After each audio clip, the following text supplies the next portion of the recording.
samantala, pangatlo na raw ang pananambang sa grupo ng kapitana sa mga naitalang insidente ng karahasan dito sa Bacoor, Cavite na hininalang may kinalaman sa politika. Narito ang report ni Lay Alvis. Alas 8 kagabi ng tambangan ng 4 na armadong lalaki ang grupo ni Barangay Captain Catherine Palabrica sa Bacoor, Cavite.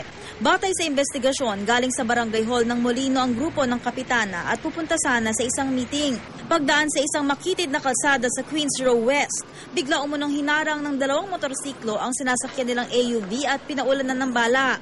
Sa 10 sakay ng AUV, 2 ang patay, sina Bobby Palabrica, bayaw ng kapitana, at Reynaldo Primero na taga-suporta ni Palabrica.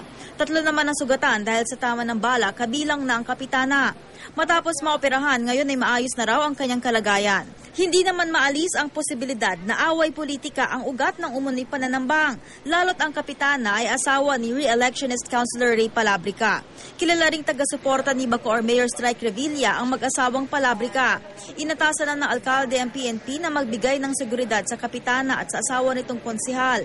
Ayon kay Cavite Representative Lani Mercado, ito na ikatlong kaso ng karahasan sa Bacoor na hinihinalang may kinalaman sa politika. Sa ngayon, wala pa rin nakikitang linaw ang Bacoor Police sa nangyaring ambush. Bagamat may mga suspect na raw ang Bacoor Police, kailangan daw munang tahiin ang mga ebidensya. Tinitingnan natin lahat ng mga anggulo dito. Pwedeng personal yan, work-related or politika dahil alam mo naman, sa panahon tayo ng election ngayon. Lay Alvis, GMA News.